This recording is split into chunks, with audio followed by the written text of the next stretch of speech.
Medina মুনাওয়ারায় হযরত ওমর রাদিয়াল্লাহু তাআলা আনহুর সময় অনাবৃষ্টির কারণে দুর্ভিক্ষ দেখা দিয়েছিল। তখন হযরত ওমর জাস্টিসদেরকে, ম্যাজিস্ট্রেটদেরকে ডেকে পরিষ্কারভাবে এলান করে দিয়েছিলেন, এখন যদি কোনো চোর ধরা পড়ে, এই দুর্ভিক্ষ চলাকালীন কোন চোর যদি ধরা পড়ে আর প্রমাণিত হয় পেটের জ্বালায় চুরি করেছে, খবরদার তার হাতকে তোমরা কাটবে না, খবরদার হাত কাটবে না। ইসলাম তো আগে পেটে দেয়, আগে কোথায় দেয়? পেটে, তারপরে দেয় পিঠে, আগে দেয় না। মানুষের খাওয়া পড়া, শিক্ষা, চিকিৎসা, বাসস্থান সবটার গ্যারান্টি দেওয়া হয়। মদিনায় যখন এই গ্যারান্টি এসে গেল, চোরের হাত কাটা আইন মক্কায় নাজিল হয় নাই, নাজিল হয়েছে মদিনা মুনাওয়ারায় রাসূলের মদনী জিন্দেগিতে। কোন সময়? যখন রাসূলুল্লাহ প্রেসিডেন্ট। রাসূলুল্লাহ কি? জোরে কোন? রাসূলুল্লাহ কি? রাষ্ট্রপতি। সেই সময় মানুষ দরজা খুলে ঘুমাবার সুযোগ পেল, খাওয়া পড়া শিক্ষা চিকিৎসা বাসস্থানের গ্যারান্টি পেল। এই সময় আল্লাহ রাব্বুল আলামিন তিনি যখন দেখলেন ইসলামী সমাজ ব্যবস্থা কোরআনের আইনের মাধ্যমে মানুষ সব রকমের নিরাপত্তা লাভ করেছে, পেটের সমস্যার সমাধান হয়ে গেছে, তখন আল্লাহ আইন জারি করলেন, আস-সারিকু ওয়াস-সারিকাতু ফাকতাউ আইদিয়াহুমা। চোর পুরুষ হোক আর নারী হোক, উভয়ের হাত কেটে দাও। পুরুষ হোক আর নারী হোক, এখন উভয়ের হাত কেটে দাও। দৃষ্টান্তমূলক শাস্তি হোক, যাতে করে এই চুরি আর না কেউ না করে। পেটে খাবার আছে, চাকরি আছে, ওষুধ আছে, শিক্ষা আছে, থাকার মতো জায়গা আছে, এখন চুরি করো কেন? তাহলে বোঝা যাবে এটা নেশায় পরিণত হয়েছে। কি হয়েছে? নেশা। তখন তো আর চোরেকে বসায় সেলুট মারা আর যাবে না, এখন হাতটা কাটিয়া একটা শাস্তি দিয়ে দাও। আমাদের দেশে কিন্তু চোরের হাত কাটা আইনের ব্যাপারে কোন চোরেরা আজ পর্যন্ত মিছিল করে না। বাংলাদেশের কোন ছোট ছোট চোর, যেমন তাল চোর, বেল চোর, কচু চোর, ছাতি চোর, জুতা চোর, আরো যত ছোট ছোট চোর, এই সব চোরেরা কি কোনোদিন মিছিল করেছে যে চোরের হাত কাটা আইন মানি না, মানবো না? বলেছে কেউ? বলে। কিন্তু এই আইনের বিরুদ্ধে সোচ্চার কারা? কোন চোরেরা? নিশ্চয়ই ছোট চোরেরা না, বড় চোরেরা। যারা তাল বেল চুরি করে না, বরং কলমের খোঁচা দিয়া সরকারের, জনগণের লক্ষ কোটি কোটি টাকা পকেটস্থ করেন মেহেরবানি করে, ওই সব। তারা মনে করেন যদি এই আইন চালু হয়ে যায় তাহলে তালচোর বেলচোরের তো কোনো ক্ষতি নাই, ইসলামী রাষ্ট্র চালু হলে পরে তো সকলের পেটে ভাত আসবে, ওই তাল বেল আর চুরি করা লাগবে না, তাদের তো সুবিধা। কিন্তু মুসিবতটা তো আমাদের হবে। বেশি খাইয়া খাইয়া জিহ্বা পুরু হয়ে গেছে, এখন ওই বেশি খাইতে না পারলে বদভ্যাস চালু হয়ে যাবে। চুরি করতে যখন যাইবে তখন এই আইন তো বিসমিল্লাহ হবে আমাদের দিয়া। এই জন্য ওনারাই বিরোধিতা করেন চরমভাবে। আমার বন্ধুগণ, কোরআনের আইন বন্ধ করার ক্ষমতা কারো নাই। এই আইন চালু হলে পরেই শান্তি আসবে। ওরা বিরোধিতা করছে, ওরা বলছে চোরের হাত কাটা আইন এটা হচ্ছে একটা অমানবিক ব্যাপার। আইনটা কার? আল্লাহর। মানুষগুলি কার? কিভাবে মানুষ তোমাকে সৃষ্টি করা হলো? একবার তাকায় দেখো, তোমার শরীরের দিকে একটু তাকায় দেখো তো, কেমনে আমি বানাইলাম, কিভাবে তৈরি করলাম, লক্ষ্য করো। এই যে মাথা, এই মাথাটার ভিতরে আছে কি? মগজ, ব্রেইন। বিজ্ঞানীরা বলেছেন এতে 1000 মিলিয়ন নার্ভ সেলস আছে এর মধ্যে। 1000 মিলিয়ন নার্ভ সেল। সেল হচ্ছে CELL, সেল। সেল মানে কোষ। এই 1000 অনুভূতি কোষ, 1000 মিলিয়ন অনুভূতি কোষ রয়েছে মাথার ভেতরে। মস্তিষ্কের এসব কোষগুলি, এসব সেলগুলি, তার মধ্যে আবার আছে নার্ভ ফাইবার, অর্থাৎ সূক্ষ্ম সূক্ষ্ম নার্ভ সুতা সমগ্র শরীরের মধ্যে তা ছড়িয়ে দেওয়া আছে। এই সূক্ষ্ম সুতার মাধ্যমে ঘন্টায় 70 মাইল বেগে শরীরের প্রত্যেকটা অঙ্গ প্রত্যঙ্গের খবর মস্তিষ্কের মধ্যে চলে যায়। সুবহানাল্লাহ ওয়া বিহামদিহি। আপনার পায়ে যদি কাটা ফোটে, শরীরে যদি ব্যথা লাগে ঘন্টায় 70 মাইল বেগে সূক্ষ্ম সূক্ষ্ম যে তারগুলি আল্লাহ দিয়েছেন ওই তারের মাধ্যমে আপনার মাথায় চলে যায়, মস্তিষ্কে গেলে পরে তড়িৎ গতিতে সিদ্ধান্ত হয় কাঁটা তুলতে হবে। অথবা একটা সাপ দেখেছেন, সাপ প্রথম চোখ দিয়ে দেখলেন, চোখ, এই চোখের ভিতরে আপনার 130 মিলিয়ন লাইট রিসেপ্টর আছে, অর্থাৎ বিভিন্ন দৃশ্যকে, ছবিকে ক্যাচ করার মতো 130 মিলিয়ন লাইট রিসেপ্টর গ্রহণযোগ্য মেশিন রয়েছে চোখের ভিতরে। চোখ দিয়ে সাপ দেখলেন, চোখের ভিতরে রয়েছে আবার অসংখ্য তার, এই অসংখ্য তার ব্রেনের সঙ্গে জুড়ে দেওয়া আছে। চোখ সাপ দেখলো, 70 মাইল বেগে প্রতি ঘন্টায় এই খবর তড়িৎ প্রবাহের মতো মস্তিষ্কের ভেতরে চলে গিয়েছে। মস্তিষ্ক সঙ্গে সঙ্গে ডিসিশন দিচ্ছে, দৌড় মারো, অথবা লাঠি হাতে নাও, অথবা যে কোনো একটা পজিশন তাকে সাথে সাথে সিদ্ধান্ত দিয়ে দিচ্ছে। জোরে বলেন সুবহানাল্লাহ। এই অনুভূতি শক্তি যদি আল্লাহ পাক না দিতেন মানুষের শরীরে, পায়ের মধ্যে পাথর ঢুকলে, কাঁটা তো কাঁটা, পাথর ঢুকলেও টের পাইতাম না। আল্লাহ পাক এই ব্যবস্থা করে দিয়েছেন মস্তিষ্কের মধ্যে এতগুলি সেল, প্রত্যেকটা সেলের আলাদা আলাদা কাজ। সুখ, দুঃখ, ভালোবাসা, মোহাব্বত, আনন্দ, স্বাদ ইত্যাদি জিনিসের অনুভূতি মস্তিষ্কের ভেতর থেকেই হয়, এখানে সেগুলি রেখে দেওয়া হয়েছে। তারপরে রয়েছে এই মস্তিষ্কের ভেতরে মেমোরি, স্মৃতি, স্মৃতি শক্তি। দেখুন এই যে টেপ রেকর্ডারে ওয়াজগুলি রেকর্ড হচ্ছে, তাফসীর রেকর্ড হচ্ছে। কিছুদিন পর ওই রেকর্ডের উপরে আরেকটা কথা যদি উঠান, তাহলে প্রথম কথা থাকবে? প্রথম গান বা ওয়াজ থাকবে? নষ্ট হয়ে যাবে। কিন্তু আল্লাহ রাব্বুল আলামিন আপনার আমার মাথার ভিতরে এমন এক ফিতা দিয়ে দিয়েছেন, এমন একটা মেমোরি ফিতা দিয়েছেন, যেই ফিতার ভিতরে হাজার হাজার, লক্ষ লক্ষ, কোটি কোটি সমস্ত কথাগুলি ধরবে, আপনি মুখস্থ করতে পারবেন। আগে যা মুখস্থ করেছেন পরে মুখস্থ করলে পরে আগেরটা মুছে যাবে না। সুবহানাল্লাহ বিহামদিহি। কি সুন্দর করে মস্তিষ্কের ভেতরে এই মেমোরি শক্তিকে আল্লাহ পাক তৈরি করে দিয়েছেন। চিন্তা করলে মাথা নত হয়ে যাবে আল্লাহর দরবারে। আল্লাহ পাক বলছেন, এই জিনিস আমি তোমার মাথার মধ্যে রেখেছি। দেখুন মানুষ কত কথা বলে, কত বই পড়ে, মানুষের মাথায় যত কথা আছে সব কথা যদি লিপিবদ্ধ হয় ভলিউম হয়ে যাবে, যা একটা লাইব্রেরিতে ধরা সম্ভব নয়। অর্থাৎ আপনার মাথাটা হচ্ছে একটা বিশ্বকোষ, আপনার মাথাটা হচ্ছে একটা বিরাট বিশ্বজোড়া লাইব্রেরি। জোরে কোন সুবহানাল্লাহ। আপনার মাথায় যা আছে তা আপনার কোনো বিল্ডিং এর মধ্যে ধরবে না, কোনো গ্রামে, কোনো দেশের মধ্যে তা ধরবে না, এত জিনিস আপনার মাথার মধ্যে আছে, ঠিক কিনা? এরপরে আল্লাহ পাক একটা চোখ আমাদের দিলেন। আল্লাহ রাব্বুল আলামিন বলেন, আলাম নাজআল লাহু আইনাইনি ওয়া লিসানান ওয়া শাফাতাইন ওয়া হাদাইনাহুন নাজদাইন। আমি কি তোমাদেরকে দুটি চক্ষু আর জিহ্বা, আর আমি কি তোমাদের দুটি চক্ষু, দুটি ঠোঁট আর জিহ্বা কি আমি তোমাদের দেই নাই, যা দিয়া তোমরা দেখতে পাও, যা দিয়া তোমরা অনুভূতি, মাথার ভিতরে অনুভূতি জাগে। এই যে দুটো চোখ দিলাম, সুবহানাল্লাহ, সুবহানাল্লাহ বলেন। দুটি চোখ আছে বলে এই সুন্দর পৃথিবী দেখতে পাই। চোখ দুটি না থাকলে পৃথিবী অন্ধকার, মা দেখতে পাবো না, কোরআন দেখতে পাবো না, পৃথিবী দেখতে পাবো না, বাপ দেখতে পাবো না, সন্তান দেখতে পাবো না, দুনিয়াটা মিথ্যা হয়ে যাবে, ঠিক কিনা? ছোট্ট চোখ, 1 থেকে 1.5 ইঞ্চির ভিতরে এত সুন্দর দুটি ক্যামেরা, যে ক্যামেরা দিয়া দুনিয়ার সব কিছুকে ক্যাচ করা যায়, সব ক্যাচ করা যায়। বলুন তো, এমন একটা বাক্স আপনারা কেউ বানায় দিতে পারবে যে বাক্সের ভিতরে হাতি, ঘোড়া, বাঘ, ভল্লুক, ময়না, টিয়া, পাহাড়, পর্বত, নদ, নদী, কীট, পতঙ্গ, তরু, লতা, গাছপালা, গোষ্ঠী সুদ্ধা ধরবে, আরো খানিকটা জায়গা বাকি থাকবে, এরকম একটা বাক্স কেউ বানায় দিতে পারবে? পারবে না। এমন একটা বাক্স পৃথিবীর কোন মিস্ত্রি বানাতে পারবে না। কিন্তু আল্লাহ রাব্বুল আলামিন আপনার আমার কপালের নিচে 1 থেকে 1.5 ইঞ্চির ভিতরে এমন 2টা ফিল্ম বক্স তৈরি করে দিয়েছেন, যা দিয়ে তাকাবেন আপনি কোটি কোটি মানুষ দেখবেন, পাহাড় দেখবেন, সমুদ্র দেখবেন, সূর্য দেখবেন, চন্দ্র দেখবেন। এত কিছু দেখার পরেও চোখের ভিতরে আরো খানিকটা জায়গা ফাঁকা থেকে যায়। কি বিরাট নিয়ামত এই চোখ আল্লাহ পাক আমাদেরকে দান করেছেন। এই চোখকে হেফাজতের জন্য আবার চোখের উপরে সানসেট তুলে দেওয়া আছে, সানসেট ভুরু।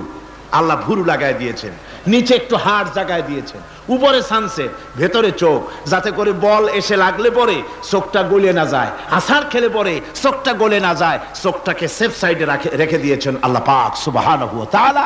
আল্লাহ পাকের কাছে শুকরিয়া তো আদায় করলাম না, আদায় করি। আসুন পড়ি আমরা সবাই, আলহামদুলিল্লাহি রাব্বিল আলামিন। আল্লাহ পাক বলেন, আলাম নাজআল লাহু আইনাইনি ওয়া লিসানাও ওয়া শাফাতাইন। জিহ্বা দিলাম আমি তোমাকে, এই জিহ্বার ভিতরে 3000 আস্বাদন স্তর আছে। বিজ্ঞানীরা বলেছেন একটা জিহ্বার মধ্যে 3000 আস্বাদন স্তর আছে। প্রত্যেকটা স্তরের সাথে মস্তিষ্কের সাথে তার লাগানো আছে। জিহ্বায় সব জিনিসের টেস্ট নেবেন, আর তার অনুভূতি, তার স্বাদটা ওখানে টের পাবে মস্তিষ্কের ভেতরে। এই জিহ্বা আল্লাহ পাক দান করে দিলেন মুখের মধ্যে। সুবহানাল্লাহি বিহামদিহি। সব রকমের স্বাদ পান না একরকম? জিলাপির স্বাদ একরকম, রসগোল্লার স্বাদ আর এক রকম, ছানার স্বাদ আর এক রকম, বেলের স্বাদ একরকম, তালের স্বাদ আর এক রকম, মুরগির স্বাদ একরকম, খাসির স্বাদ আর এক রকম, লট্টা ফিশের স্বাদ একরকম, শুটকির স্বাদ আর এক রকম, কোরাল মাছের স্বাদ আর এক রকম, শাকের স্বাদ আর এক রকম। হাজার হাজার খাদ্য দ্রব্যের স্বাদ এক জিহ্বা দিয়ে আল্লাহ রব্বুল আলামিন নেওয়ার তৌফিক দিলেন। খালাকাল ইনসান, কি সুন্দর করে মানুষ বানালাম। দেখিস না, শুকরিয়া আদায় করিস না, এগুলি দেখবি আর শুকরিয়া আদায় করবি কি সুন্দর করে আমি আল্লাহ তোমাকে সৃষ্টি করেছি। শুধু তাই নয়, আল্লাহ পাক বলেন, ইয়া আইয়ুহাল ইনসানু মা গাররাকা বিরাব্বিকাল কারীম। ও মানুষ, কোন জিনিস তোমাকে ধোঁকায় ফেলে দিল তোমার মহান প্রভুর ইবাদত থেকে, গোলামি থেকে? কোন জিনিস তোমারে ধোঁকায় ফেলে দিল? কেন ধোঁকায় পড়ে গেলে?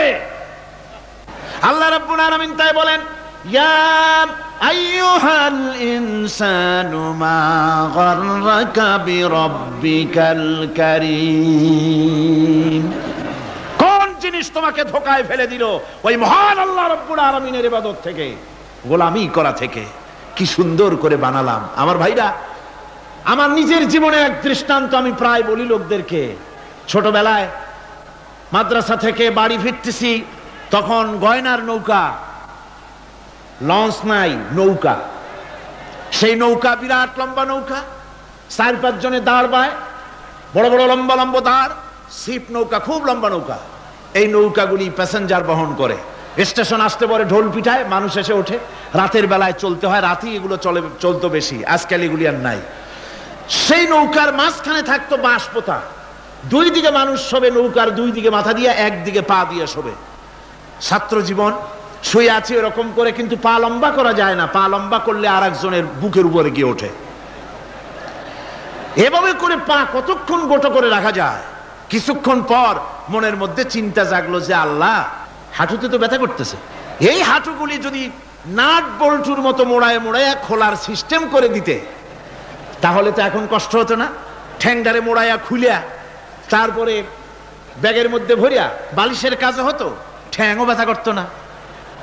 ছাত্র হলে যত চিন্তা মাথার মধ্যে আসে, এইসব চিন্তা, কেনুর মধ্যে একটা মুড়ি পেঁয়াজ হইলে ভালো হইতো, এইসব চিন্তা করতেছে। চিন্তা করে করে এক ফাঁকে ঘুম এসে গেল। সকালবেলায় নৌকা যখন ফিরেছে স্টেশনে, ঘুম ভেঙে গেল যাত্রীদের চিৎকারে। একজন বলছে আমার মানি ব্যাগ চুরি হয়েছে, আর একজন বললো আমার হ্যান্ড ব্যাগ গেছে, আর একজন বলছে আমার ব্রিফ কেস গেছে, চোরে নিয়ে গেছে। ওরা তো যার যার হারানো জিনিস নিয়ে ব্যস্ত। আমি তখন তওবা করতেছি যে আল্লাহ, আমার বুদ্ধিমতো যে বুদ্ধি রাত্রে করলাম, এই বুদ্ধিমতো যদি মানুষের হাতে এবং কেনুতে থাকতো নাট বল্টুর মতো করে মুড়ি পেঁয়াজ দেওয়া, আর ওইগুলি যদি থাকতো ব্রিফকেসের মধ্যে, হ্যান্ডব্যাগের মধ্যে, তাহলে তো সকালবেলায় শুনতাম কেউ বলতো যে আল্লাহ আমার তো ঠ্যাং চুরি হয়ে গেছে, কেউ বলতো আমার তো হাত চুরি হয়ে গেছে। আল্লাহ আল্লাহ আল্লাহ আল্লাহ, আল্লাহু আকবার। আল্লাহ সুবহানাহু ওয়া তাআলা কি সুন্দর করে তৈরি করেছেন। এত হাল তারা মিন ফুতুর, আমার সৃষ্টি নৈপুণ্যতার ভেতরে কোনো ভুল দেখতে পাও? কোনো ভুল পাবে না। আমার সৃষ্টি নৈপুণ্যতার ভেতরে কোনো ভুল নাই। সুবহানাল্লাহি বিহামদি কোন সুবহানাল্লাহি বিহামদিহি। এত সুন্দর করে আল্লাহ সুবহানাহু ওয়া তাআলা মানুষ সৃষ্টি করলেন। খলাকাল ইনসান আল্লামাহুল বায়ান। তিনি মানুষকে কথা বলা শিখিয়েছেন, তিনি মানুষকে সৃষ্টি করেছেন এত সুন্দর করে, চামড়া দিয়ে, সুন্দর করে চোখ দিয়ে, চুল দিয়ে, মুখ দিয়ে, কি সুন্দর করে বানিয়েছেন সুবহানাল্লাহ। দেখুন, পায়ের তালুর চামড়া একরকম, তলার চামড়া আর এক রকম, বুকের চামড়া একরকম, পিঠের চামড়া আর এক রকম, ঠিক কিনা কন? পায়ের উপরের যে চামড়া, ওই চামড়াটা যদি পায়ের তলায় হতো 2 দিনও হাঁটা যেত না, প্রতি সপ্তাহে 3 বার করে হাফসুল করা লাগতো, কন ঠিক কিনা? আল্লাহ সুবহানাহু ওয়া তাআলা যেখানে যেটা দরকার তাই দিয়েছেন। আর ওরা বলে কি, কয় যে আল্লাহ নাই, দেয়ার ইজ নো গড। ছাগল কোথাকার। গ্যাগারিন বলেছেন, ইউরি গ্যাগারিন প্রথম মহাশূন্যচারী, মহাশূন্য পরিভ্রমণ করে এসে বললেন যে মহাশূন্যের লক্ষ লক্ষ মাইল পরিভ্রমণ করে এলাম। মহাশূন্যে হিন্দুরা যাকে ভগবান বলে, খ্রিস্টান যাকে গড বলে, মুসলমানেরা যারা আল্লাহ বলে, এই লক্ষ লক্ষ মাইলের কোন জায়গায় অস্তিত্ব দেখলাম না। কিসের আল্লাহ, কিসের গড? নাউযুবিল্লাহি মিন যালিক। কত বড় ছাগল! তুমি দেখ আল্লাহ রে, তুমি তো নিজের শরীরই নিজে দেখো না। আমরা কি আমাদের নিজের শরীরটা দেখি? আয়নার সাহায্য ছাড়া ঘাড়টা কেমন, হিপটা কেমন, ব্যাকটা কেমন, পেছনের উরুটা দেখতে কেমন, আজ পর্যন্ত আয়নার সাহায্য ছাড়া দেখতে পারি নাই। নিজের শরীরটাই দেখতে পারি নাই, আর এই শরীরের স্রষ্টাকে দেখতে চাই। সাহস তো কম না পাগলের। আল্লাহ সুবহানাহু ওয়া তাআলা তিনি মানুষকে সৃষ্টি করেছেন, কত সুন্দর করে তিনি বানিয়েছেন। একবার লক্ষ্য করে দেখো, শুকরিয়া আসবে আল্লাহর দরবারে, মাথা নত হয়ে আসবে। কি সুন্দর করে আল্লাহ পাক বানিয়েছেন। মানুষের শরীরে কিডনি লাগবে 2টি, কিডনি লাগবে 1টা। কিডনি কি? কিডনি হচ্ছে আপনার পেশাবকে ছেঁকে বের করে দেয়, একটা দারুণ জিনিস আপনার শরীরের জন্য। কিডনি যদি ইনঅ্যাক্টিভ হয়ে যায়, হাত পায়ে পানি এসে হাত পা ফুলে আপনি মৃত্যুর দিকে এগোতে থাকবেন। এই কিডনি, এই ছাকনি মাত্র 1টা হলে চলে, কিন্তু আল্লাহ পাক ছাকনি, এই কিডনি দিয়েছেন 2টো। কটা দিলেন? 2টো। একটা যদি কখনো ডিসঅর্ডার হয়ে যায়, আর একটা দিয়ে যেন আমার বান্দা কাজ চালায় নিতে পারে। সুবহানাল্লাহ বিহামদিহি, সুবহানাল্লাহ। চোখ তো একটা হলেও হয়, কিন্তু আল্লাহ চোখ দিলেন 2টো। কটা দিয়েছেন? 2টো চোখ দিয়েছেন, 2টো কান দিয়েছেন। আমি অবাক হয়ে গিয়েছি যখন আমার ছেলের চিকিৎসা চলতেছিল সিঙ্গাপুর মাউন্ট এলিজাবেথ হসপিটালে। 4টা অপারেশন হয়েছে। আমার ছেলে কারিবুল মত, একেবারে মৃত্যুর দুয়ারে চলে গিয়েছিল। 7টি অপারেশন, 40 ব্যাগ রক্ত লেগেছে। 2.5 ফিট তার ইন্টেস্টাইন কেটে ফেলেছে, 2.5 ফিট খাদ্যনালী কেটে ফেলে দিয়েছে। আমি ডাক্তারকে জিজ্ঞেস করলাম, সার্জনকে, 2.5 ফিট তার খাদ্যনালী তুমি কেটে ফেললে, তা আমার এই ছেলে খেয়ে হজম করবে কি করে? তার খাওয়াটায় প্রবলেম হবে না? ডাক্তার আমাকে যা বলল, শোনা মাত্র আমার চোখে পানি এসে গেল। ডাক্তার বলল, তুমি জানো না, আমি তো মাত্র 2.5 ফিট কেটেছি। তোমার স্রষ্টা, এই পৃথিবীর স্রষ্টা মানুষ যিনি সৃষ্টি করেছেন, প্রত্যেক মানুষের পেটের ভিতরে এই খাদ্যনালীকে রব্বুল আলামিন 22 ফিট লম্বা করেছেন। 22 ফিট লম্বা আছে এটা। আমি তো মাত্র 2.5 ফিট কেটেছি। কোন প্রয়োজনে যদি কাটতে কাটতে আরো কাটা হয়, 10 ফিটও কাটা হয়, কষ্ট হবে না। সুবহানাল্লাহ বিহামদিহি। তার শ্বাস নেওয়ার জন্য, প্রশ্বাস নেওয়ার জন্য কি ব্যবস্থা আল্লাহ পাক করেছেন। হার্ট, মানুষের হার্ট বিট হচ্ছে, এটাকে হার্ট বিট যেটা হয়, সংকোচন সম্প্রসারণ। এই যে মানুষ, ডাক্তাররা বলে রোগী হার্ট অ্যাটাক করেছে, হার্ট অ্যাটাক করেছে। হার্ট যে হার্ট অ্যাটাক করলো, অ্যাটাকটা কি? অ্যাটাকটা হচ্ছে সংকোচন সম্প্রসারণ, সংকোচন সম্প্রসারণ, এরকম হচ্ছে। ফট করে এটা অ্যাটাক করলো, আর যদি ছেড়ে না দেয়, এটাই অ্যাটাক করা, এটাই তার জীবনটা শেষ হয়ে যাওয়া। ডাক্তাররা বলেছেন যে মানুষের শরীরের সবকিছু চিন্তা করে, গবেষণা করে বহুত কিছু বুঝেছি, কিন্তু হার্টটা এরকম পাঞ্চিং কেন করে, এই জিনিস আজও পর্যন্ত আমাদের মাথায় ঢোকে নাই। সুবহানাল্লাহ বিহামদিহি। আল্লাহ পাক কি সুন্দর করে এই পাঞ্চিং এর মাধ্যমে, হার্ট যেভাবে করতেছে, এই পাঞ্চিং এর মাধ্যমে সমস্ত শরীরের রক্তগুলি পা থেকে শুরু করে মাথা পর্যন্ত সব ছড়িয়ে দেওয়া হচ্ছে, এভাবে এভাবে ছড়িয়ে দেওয়া হচ্ছে, যাতে করে মানুষ জীবিত থাকে, শরীরের রক্ত গরম থাকে, হিম শীতল হয়ে মানুষ যেন মারা না যায়। এই জন্য আল্লাহ সুবহানাহু ওয়া তাআলা এত সুন্দর ব্যবস্থা করেছেন।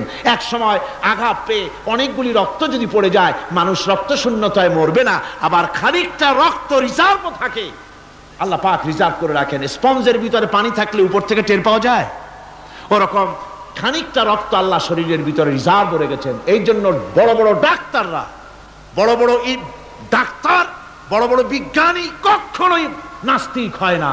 এই সব দৃশ্য দেখে তারা মনে করে নিশ্চয়ই একজন কেউ আছেন যিনি এগুলি তৈরি করেছেন, এগুলি এমনে এমনে হয় নাই। যিনি তৈরি করেছেন তিনি কে? তিনি হচ্ছেন আল্লাহ সুবহানাহু ওয়া তাআলা। তিনি এগুলি সৃষ্টি করেছেন, তিনি এগুলি তৈরি করেছেন। ওই আল্লাহ পাকের কাছেই আমাদের সকলকেই ফিরে যেতে হবে। আল্লাহ রাব্বুল আলামিন তিনি বলছেন, আমি মানুষ সৃষ্টি করেছি, খালাকাল ইনসানা আল্লামাহুল বায়ান। মানুষ সৃষ্টি করেছি, শুধু মানুষকে সৃষ্টি করি নাই, আমি আবার তার জোড়াও তৈরি করে দিয়েছি। মানুষ একা একা না, পৃথিবীতে সব জোড়ায় জোড়ায় তৈরি করেছি। উদ্ভিদের মধ্যে জোড়া তৈরি করেছি, প্রাণী জগতের মধ্যে জোড়া তৈরি করেছি। এই দুনিয়ার ভিতরে যা কিছু আছে, উদ্ভিদ হোক আর মানুষ হোক, প্রাণী জগৎ হোক, সবগুলিকে আমি আল্লাহ জোড়া বানাইছি, জোড়ায় জোড়ায় নর এবং নারী সবগুলির মধ্যে করে দিয়েছি। ওয়া মিন আয়াতিহি أَمْ خَلَقَ لَكُم مِّنْ أَنفُسِكُمْ أَزْوَاجًا لِتَسْكُنُوا إِلَيْهَا وَجَعَلَ بَيْنَكُم مَّوَدَّةً وَرَحْمَةً। আল্লাহ রাব্বুল আলামিন বলেন, আমার অগণিত নিদর্শনের ভিতরে এটাও একটি নিদর্শন যে আমি তোমাদের থেকে তোমাদের জোড়া তৈরি করেছি, তোমাদের স্ত্রীদেরকে তৈরি করেছি, যাতে করে তোমরা তাদের কাছে শান্তি পাও।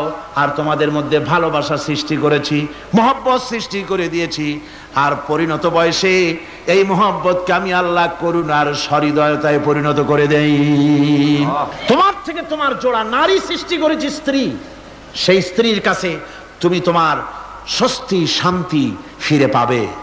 আর যখন বৃদ্ধ হয়ে যাবে, তখন এই ভালোবাসাটা আমি করুণা আর মহব্বতের মধ্যে পয়দা করে দেই।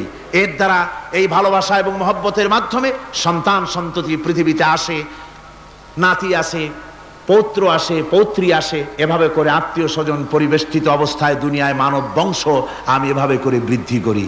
আর এরপরে মানব সৃষ্টি করে মানুষকে এক পরিবেশ সৃষ্টি করে দিয়ে তাকে কথা বলারও আমি ভাষা শিখিয়েছি। আল্লামাহুল বায়ান। মানুষকে আমি কি শিক্ষা দিয়েছি? কথা বলতে আমি শিক্ষা দিয়েছি। কথা বলার কারণেই মানুষ মানুষ, আর কথা বলতে পারে না বলে মানুষের সাথে পশুর সাথে এই বিরাট পার্থক্য। পশু কথা বলতে পারে না, মানুষ কথা বলতে পারে। কথা বলা হচ্ছে মানুষের একটা বিশেষ বৈশিষ্ট্য। আরে বায়ান শব্দের অর্থ শুধু কথা নয়, বায়ান শব্দের অর্থ হচ্ছে চেতনা, বুদ্ধি, অনুভূতি, প্রজ্ঞা, মেধা, চিন্তা, বিবেচনা, ইচ্ছা শক্তি, প্রতিরোধ শক্তি, এ সবগুলি বায়ানের ভিতরে সীমাবদ্ধ। যে আমি বায়ান শিক্ষা দিয়েছি, তার মানে এতগুলি জিনিস আমি তোমার মধ্যে আমি সৃষ্টি করে দিয়েছি মানুষের মধ্যে। এরপরে এ বায়ান একটি শিক্ষা। শিক্ষা বলতে বুঝায়, এই শিক্ষাটা আল্লাহ সবাইকে দিয়েছেন।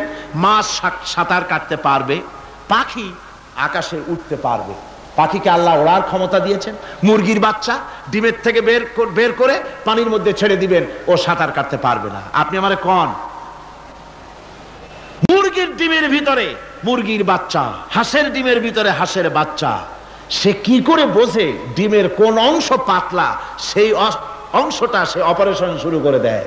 সে কিন্তু সব জায়গায় ঠকায় না।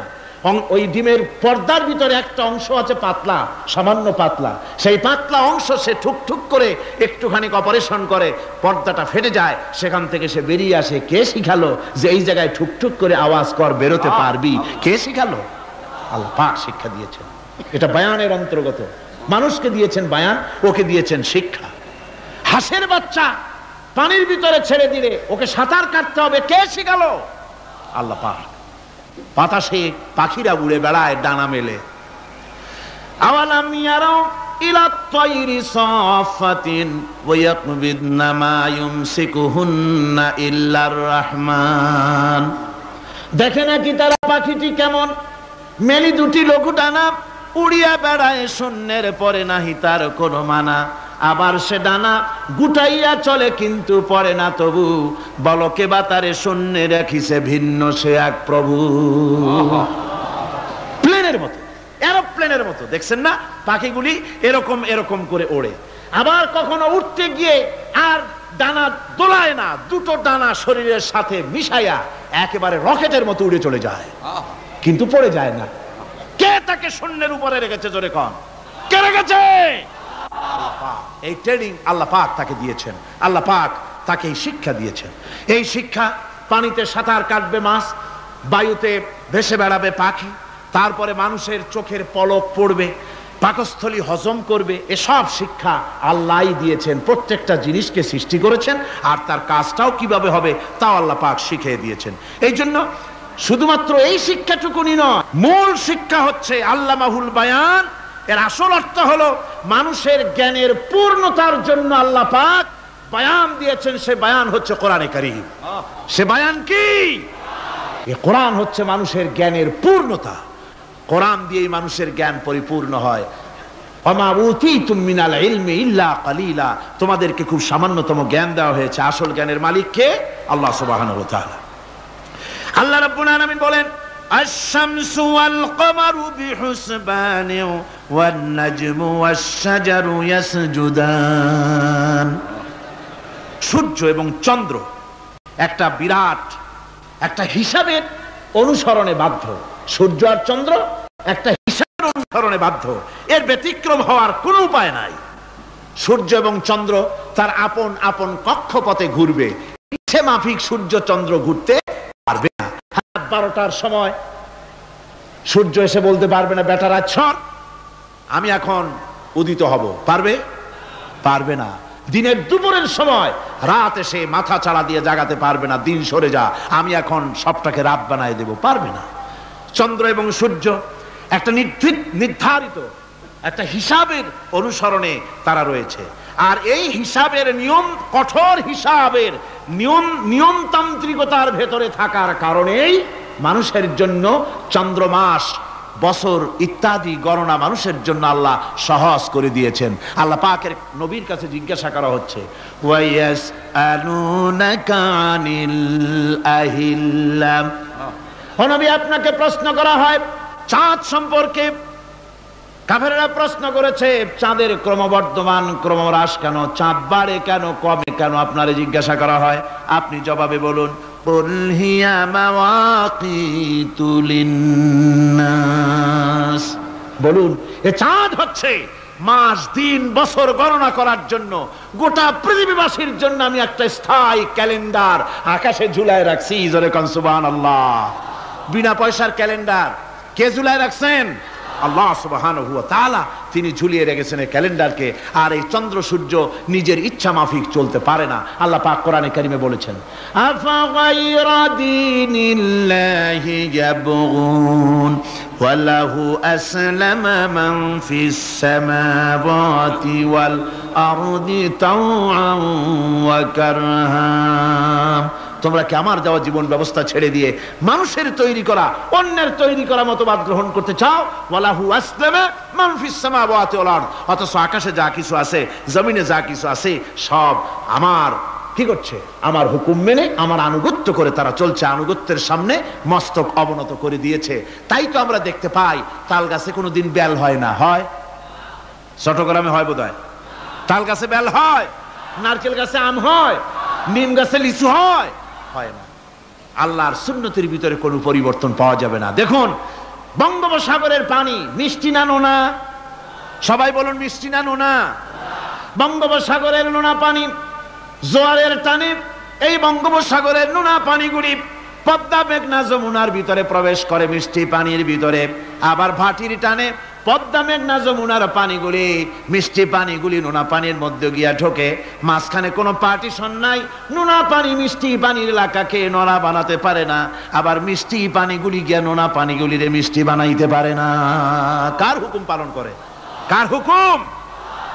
ওয়ান নাজমু ওয়াশ-শাজারু ইয়াসজুদান والسماء رفعها ووضع الميزان তারকা বৃক্ষরাজি সব সেজদায় রত।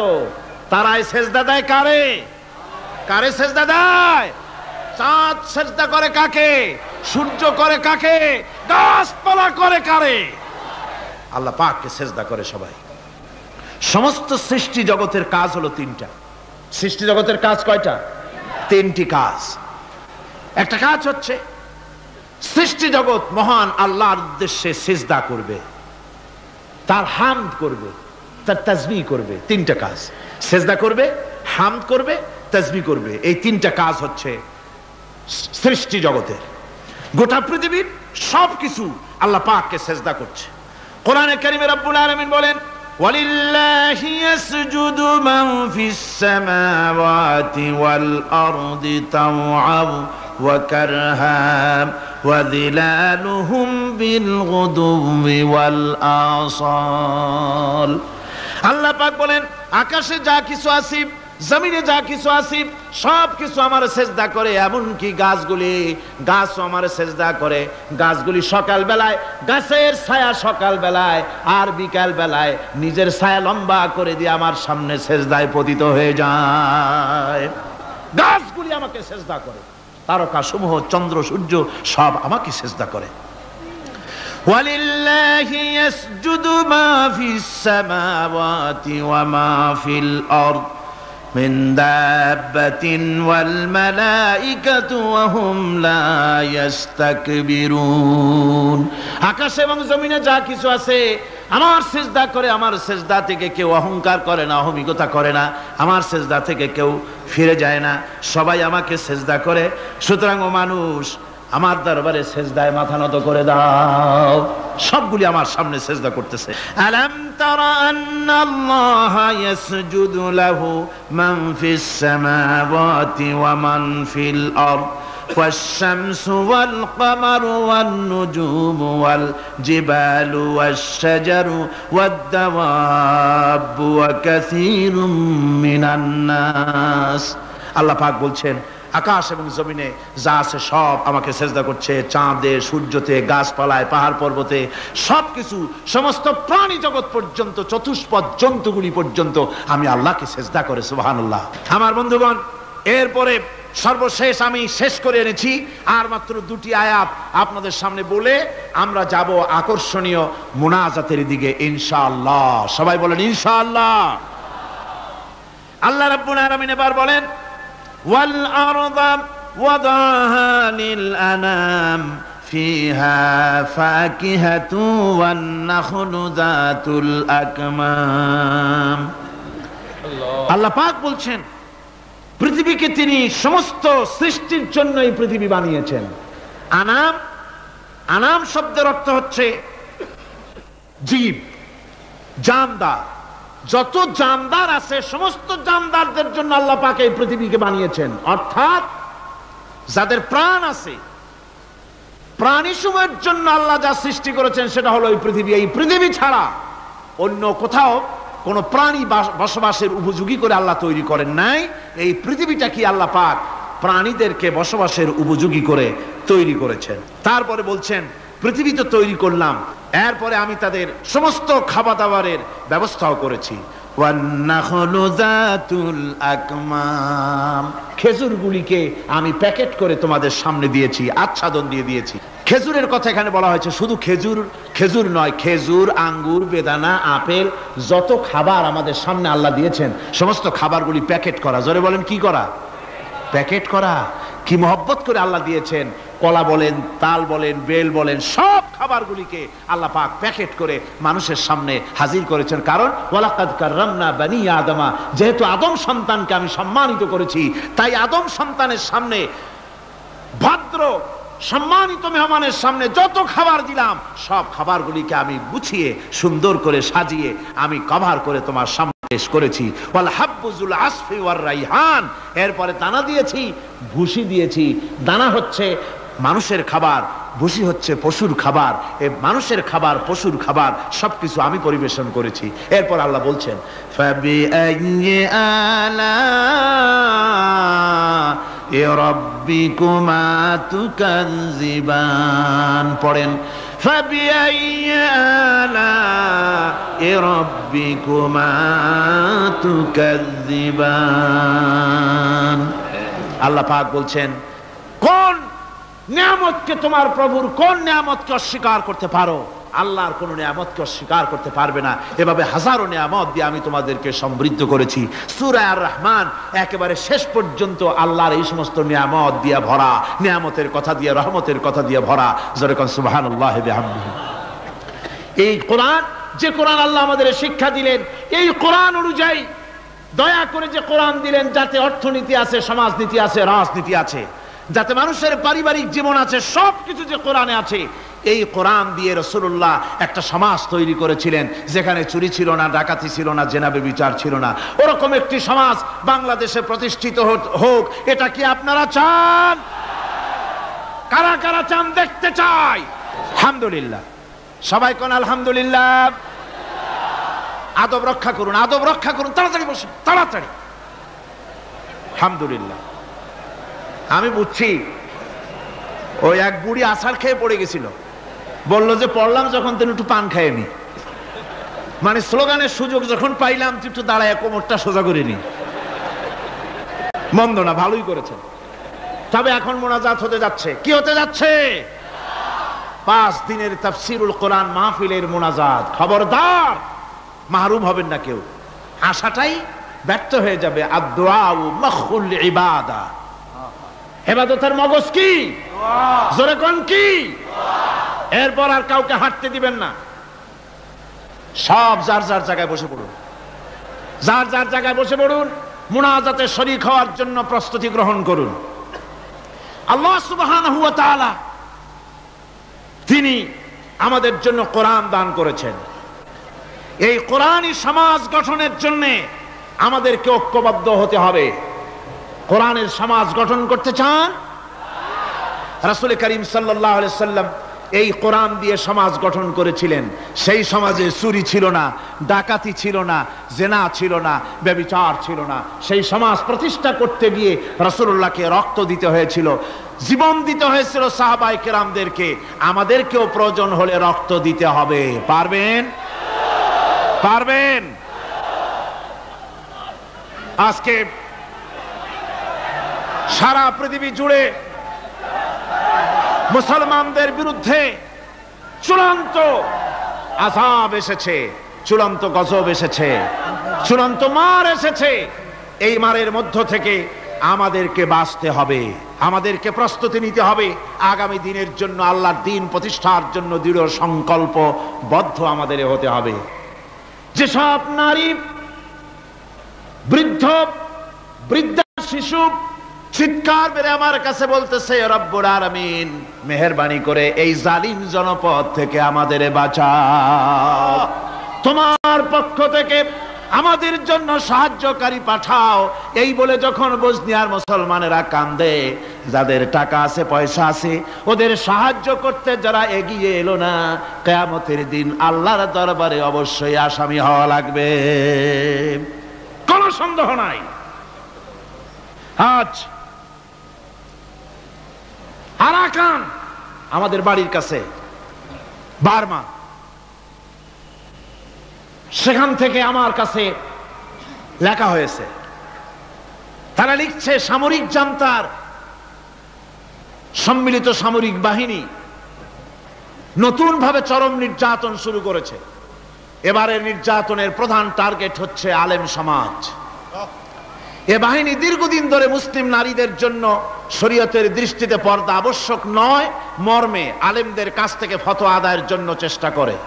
ব্যর্থ হয়ে বর্তমানে আলেমদেরকে পাইকারি হারে গ্রেফতার করে ব্যারাকে নিয়ে গিয়ে অমানুষিক নির্যাতন চালাচ্ছে।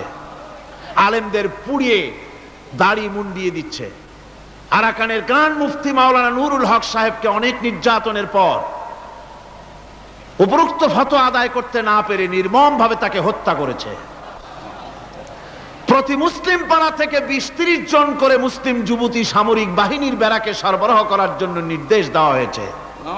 অনেক যুবতীদের ইতিমধ্যে ব্যারাকে নিয়ে গিয়ে সামরিক নির্যাতন চালিয়ে তাদেরকে হত্যা করা হয়েছে।